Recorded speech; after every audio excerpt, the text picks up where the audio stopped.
J'ai rien dit encore. J'ai rien dit, vous savez déjà de quoi je vais parler.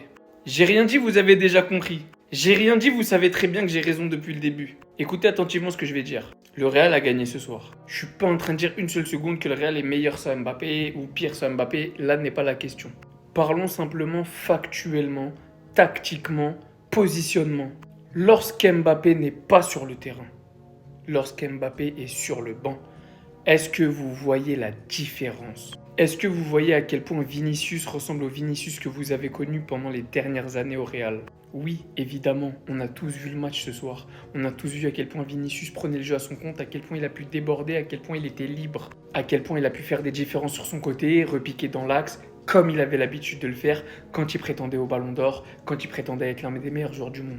La seule différence, c'est qu'aujourd'hui, il y a un neuf au Real qui s'appelle Kylian Mbappé, qui est censé évoluer au poste de numéro 9, qui bien trop souvent décroche et qui bien trop souvent des axes sur le côté gauche. Ce qui fait que Vinicius n'a plus la possibilité de jouer son football, ce qui fait que tu n'as pas un Vinicius à 100% et tu n'as pas un Mbappé à 100%.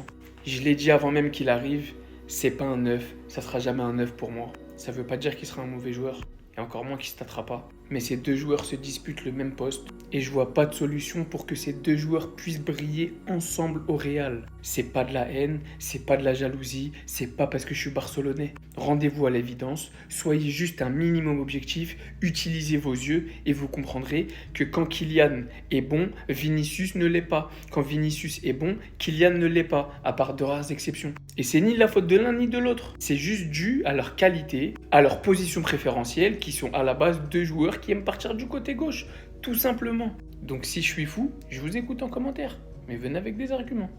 Pas mais c'est normal, c'est un Barcelonais, il connaît rien. Je vous écoute.